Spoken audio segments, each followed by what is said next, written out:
Dan akhirnya Fed memutuskan untuk mempertahankan tingkat suku bunga acuannya di 4,25 sampai 4,5%.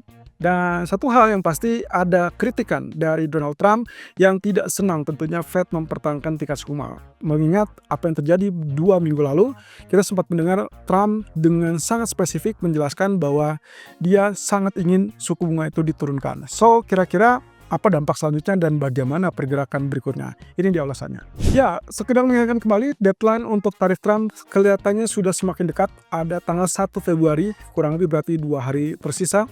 Dan itu adalah berlaku untuk China, kemudian Meksiko, kemudian ada Kanada juga, dan terakhir adalah Kolombia.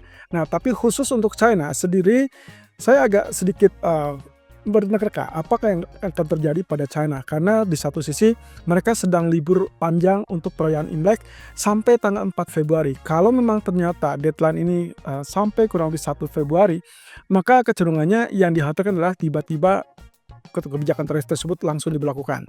Tapi mungkin saja untuk China mungkin special date akan segera diumumkan yang mungkin akan berlaku seminggu setelah tanggal 1 tersebut. Ya, kita tinggal tunggu saja. Apakah ini berarti menandakan bahwa kebijakan pemerintah China akan segera mendukung untuk mengatasi atau mengantisipasi kebijakan tarif ini atau tidak? Yang jelas juga ini akan sangat seru karena beberapa waktu yang lalu kita sempat dengarkan sendiri dari Trump yang sedikit melunak kepada China dengan harapan bahwa mereka akan segera melepas TikTok. Dan ini akan juga menjadi kecenderungan terbaru. Apakah berarti kebijakan Trump ini sedikit melunak berarti juga memuat kebijakan fiskal atau stimulus fiskal yang dicanangkan oleh pemerintah China tersebut akan relatif dikurangi. Nah, tentunya yang juga kita harus perhatikan ataupun kita nantikan dari PBOC atau Bank Sentral China adalah kebijakan terkait setelah libur Imlek mendatang.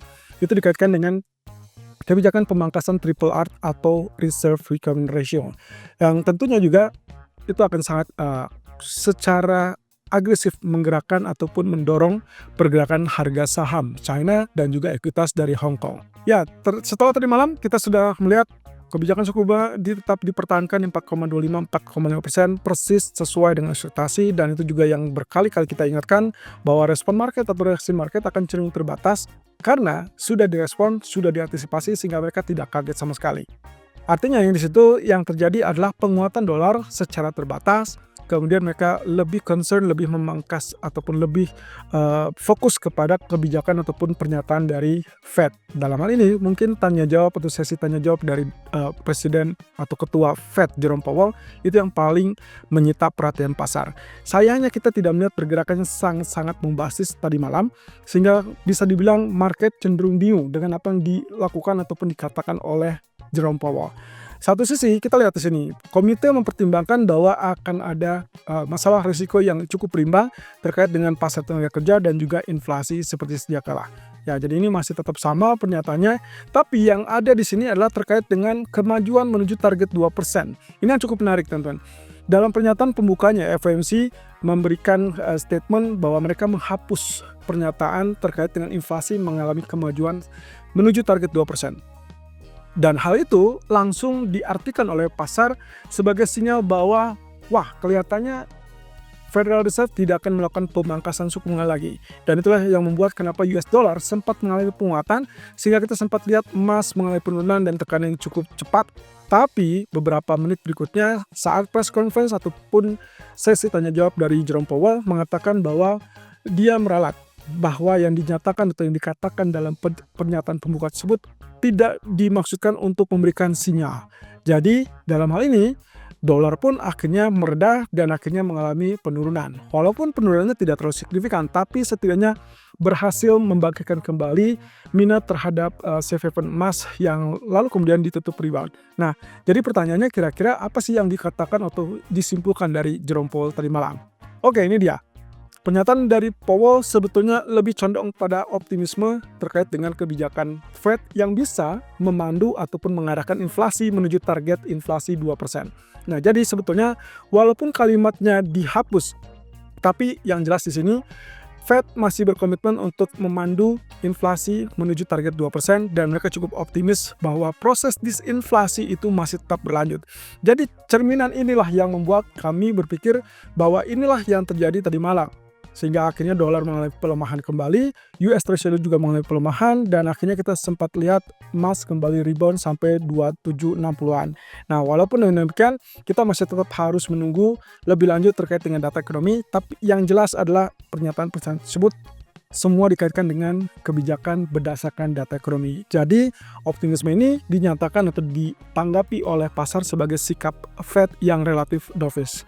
Nah, artinya kedepannya mungkin kita langsung beralih kepada optimisme pasar terkait dengan seasonal event, terkait dengan Imlek yang juga kecenderungannya memihak kepada emas. Jadi, ya saya rasa sangat wajar kalau misalkan emas akan kembali naik setelah data ekonomi.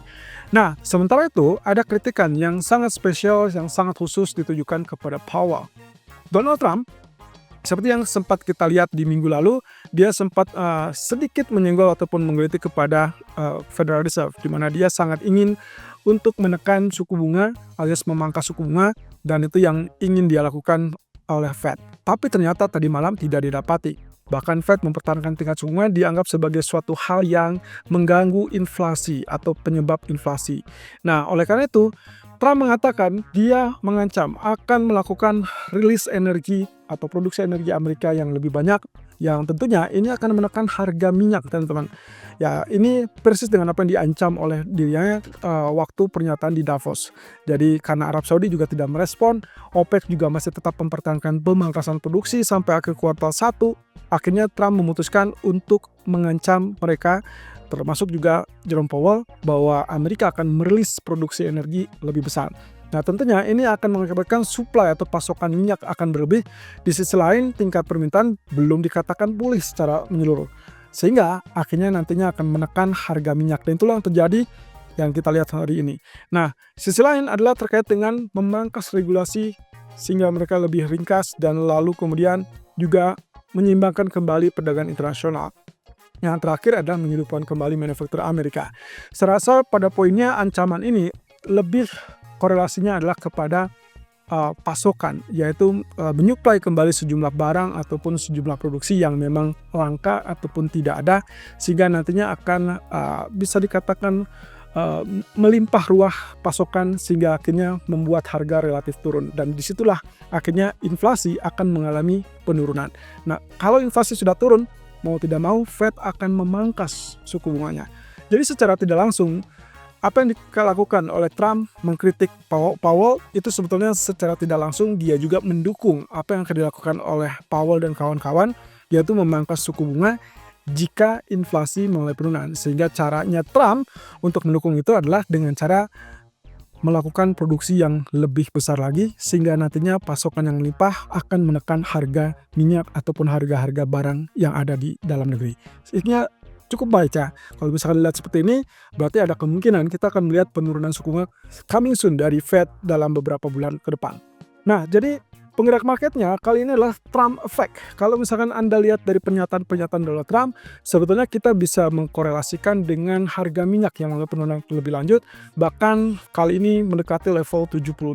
Ya, setidaknya bertahan di 72 tidak hal yang bagus, tapi juga hal yang tidak jelek juga. Jadi kalau kita berkaitan dengan inflasi yang ingin turun, maka salah satu caranya adalah menekan harga bahan bakar mentah. Nah, ini yang sedang atau dicoba dilakukan oleh Donald Trump. Nah, di sisi lain, ada penguatan di mata uang yen terhadap US dollar, dan itu berarti USD Japanese Yen mengalami penurunan lebih lanjut di bawah 155, dan ini salah satunya dipicu oleh spekulasi yang muncul terkait dengan kemungkinan bahwa Presiden Amerika Donald Trump akan bertemu dengan Ishiba, Perdana Menteri Jepang, akan membahas terkait dengan mata uang.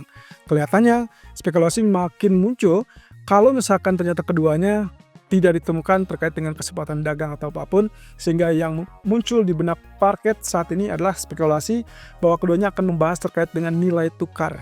Nah, ini yang cukup menarik. Kalau misalkan Donald Trump ingin suku bunga rendah, berarti korelasinya adalah kurs dolar itu akan relatif lebih rendah, indeks dolar akan relatif lebih lemah. Dan itu berarti ya cukup adil untuk Jepang yang menginginkan mata uangnya juga menguat sehingga USD Japanese Yen bisa diturunkan. So, kita akan tunggu beberapa waktu ke depan karena rencana pertemuan tersebut adalah di tanggal 7 Februari mendatang. Sementara itu jelang ECB meeting nanti malam, kita akan lihat di sini pertemuan yang sudah hampir dipastikan akan melakukan pemangkasan 25 basis point. Kemudian pengumuman tersebut di jam 8.15 dan selang 30 menit akan mendengarkan pernyataan dari Presiden ECB Christine Lagarde. So, apa yang harus diketahui? Yang pertama adalah peluang pemangkasan ini 25 basis point. Yang kedua terkait dengan kondisi ya ekonomi zona Eropa yang relatif melambat sehingga mewajibkan ataupun memaksa ECB untuk tetap menurunkan suku bunga. Sehingga muncullah pernyataan dari para pejabat ECB beberapa waktu sebelumnya terkait dengan kemungkinan ECB masih tetap membuka peluang pemangkasan lebih lanjut, dan ini diartikan pemangkasan setelah pemangkasan malam nanti. Jadi artinya dalam 2 pertemuan berturut-turut diperkirakan ECB akan pangkas suku bunga, sehingga itulah yang membuat kenapa euro kecenderungannya ya agak sulit untuk survive ataupun naik ke atas, tapi mungkin saja dia rebound secara terbatas kemudian dia turun. Sehingga ini kita kategorikan ada 2 skenario. Yang pertama skenario sell on rumor, buy on fact, di mana kita sudah lihat sampai detik ini euro mengalami pelemahan 1.0410, tapi mungkin saja akan berbalik di malam hari kalau misalkan ternyata pernyataan dari Presiden ECB Christine Lagarde kecenderungannya adalah relatif sedikit atau bahkan ya kurang dovish ya. Kalau misalkan dia kurang dovish berarti kita akan dapatkan apa yang terjadi pada pemangkasan suku bunga lanjutan itu mungkin sudah diantisipasi oleh market. Nah, tapi catatannya teman-teman, bisa jadi yang terjadi adalah kebalikannya. Bahkan bisa saja turun lebih deras ataupun lebih tajam kalau ternyata pernyataan ECB malah tetap dovish. Nah, kemudian kalau misalkan kita lihat di sini buy on rumor sell on fact, kemungkinan kita akan lihat pergerakan katakanlah menjelang pengumuman itu euro mengalami penguatan, mungkin sudah terbantu oleh pelemahan US dollar. Kemudian di sisi lain kemungkinan juga data GDP yang akan muncul beberapa jam sebelumnya itu akan memudahkan untuk ECB menilai apakah ekonomi melambat atau tidak.